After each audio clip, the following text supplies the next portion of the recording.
Arnold Packaging is a four-generation manufacturer and distributor of packaging materials. We were founded at the base of the Brahma-Seltzer Tower in 1933.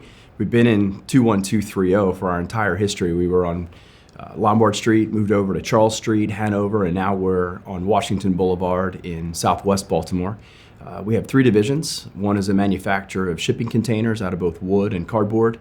We have a distribution division that provides supplies for local manufacturers and distributors. And most recently, we started an automation division that's focused on helping manufacturers and distributors with productivity. That could include robotics, autonomous motion vehicles, and different things that would help customers get more product out the door faster.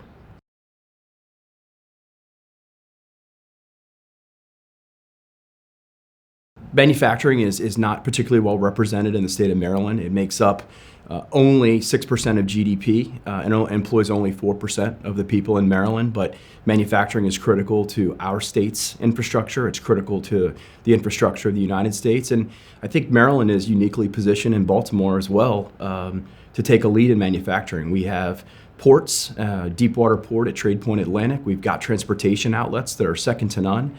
According to CNBC, we have the number 6 workforce in the United States. So if we just get some support and some visibility on manufacturing, I think there's a lot we can do. Our education system, Hopkins, UMBC with their STEM programs, are positioned beautifully to take advantage of what the future of manufacturing looks like. So my goal with the collaborative was to start to get manufacturers together.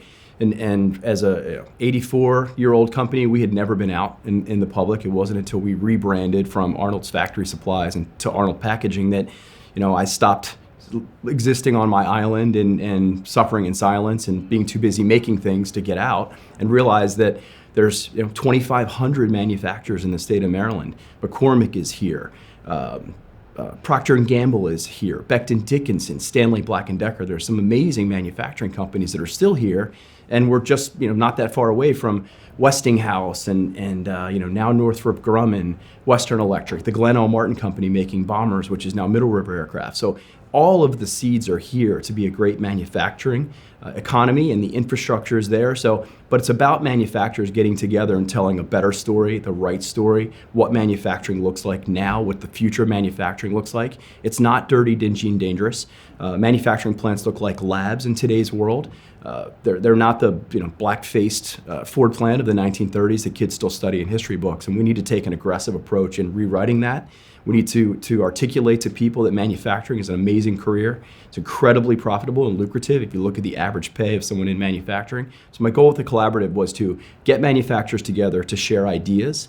The great part about manufacturing, unlike other industries, say construction, for example, it would be hard to put a lot of people in the room of the same because there could be competitive issues. Manufacturing's not that way. I'm making cardboard boxes, this person's making spice, this person's making boots, and we can share ideas, and there's no threat, and you can be vulnerable in the process, and that's what the goal is.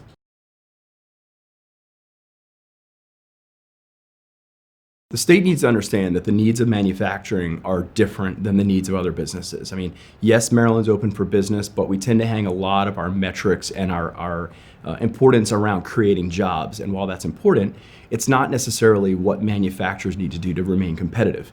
So when you have a plan like More Jobs for Marylanders that would have you adding 10 people and then having to pay 120% of minimum, which would be $18 in 2025, that's challenging, especially for small manufacturers that are in an incubation stage. If you have 10 people in your company, you've done a heck of a job building a business. That would have you doubling it. And unless there's demand for that, you're not going to be able to double your heads. Instead, what manufacturers need is help from an investment perspective. So productivity is involved in getting more product out the door, and that could be with the same headcount or possibly less headcount. But the goal is to be able to compete.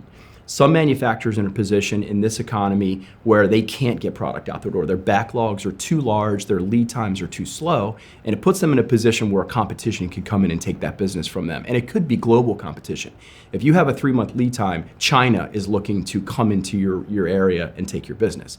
Other manufacturers are struggling in the global economy in that they can't be as profitable as they need to be. So adding a head isn't an option. So it takes that government funding and the state funding that would be available, and it makes it so it's not available for that particular business. And if you look to our north in Pennsylvania and to our south in Virginia, when you have minimum wage at $7.25 an hour, you have competitors on our fringes that are looking to take our business. And they're also looking to take our students. Students come here from other places to these great educational organizations, and they go home.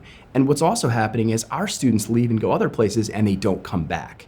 So we need to have a hotbed here in Maryland, and Baltimore City is critical to that. Gen Z wants to be in the city with 2 sports teams, with water, with a thriving restaurant business, with social, with amazing public transportation. And Baltimore has the ability to do that. But it's going to take the state, at least from a manufacturer's perspective, to shift in what it values, whether that be tax basis, because the danger is, yes, you might redeploy a job in the manufacturing plant, but you're not going to lose everybody in the front office. You're not going to get 100% of nothing by protecting that particular job. And then what we do is we reskill, we retrain those folks, we put them into value-added positions and away from jobs that would be repetitive or dangerous.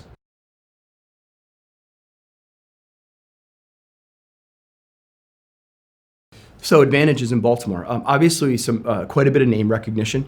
We've been here since 1933. We've been around longer than a lot of our customers, which is great. At the same time, business is different in the past. It used to be that people would have jobs for a long period of time, and you would become ingrained. There's a lot more transience in employment now, where people have more jobs. So it's been helpful to be here, but it hasn't been a lock. Being 87-year-old is not a guarantee of success. So that's been helpful. Challenges? Look, Maryland can be a difficult place to do business. It's high taxation. I'm not convinced that the folks in Annapolis necessarily understand the day in and day out struggles and challenges of business, and especially what manufacturers face. So we definitely fight some uphill battles. That said, all the things that I just referred to about how we can be great, they apply. We've got 17 million people here in this area. Just to our north is the most populated area in the United States. So we benefited from ports, deep water ports. Trade Point Atlantic is going to change the face of Maryland in general. The type of companies that are coming here, we dig out the tunnel and get double high container access into that area. It's going to change Maryland. And my hope is that we're here, we're doing the right things, and then we continue to innovate so that we're valuable to those companies that are going to come to Maryland.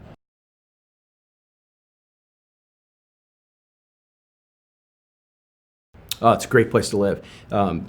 I'd say the hometown aspect is great. So very fortunate. We travel all over the country with manufacturers, with customers, suppliers, get to go to a lot of different cities.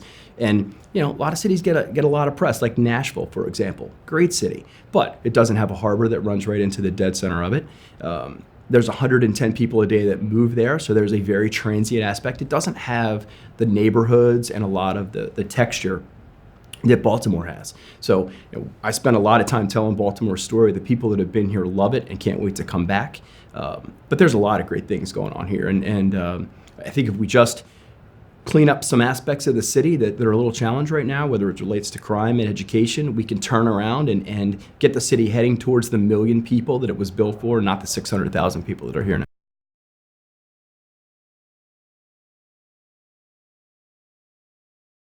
So we're going to be, our goal is to be the technical leader in automation and supporting manufacturing. Fast forward, I'd like to see a much heavier base of manufacturing here in Maryland, and us in a position to really support that base, to make them more productive, to give them a better shot of competing in a global marketplace.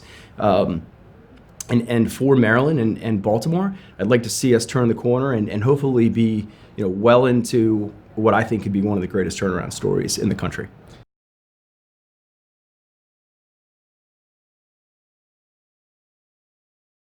Get outside and see what's going on in the rest of the world.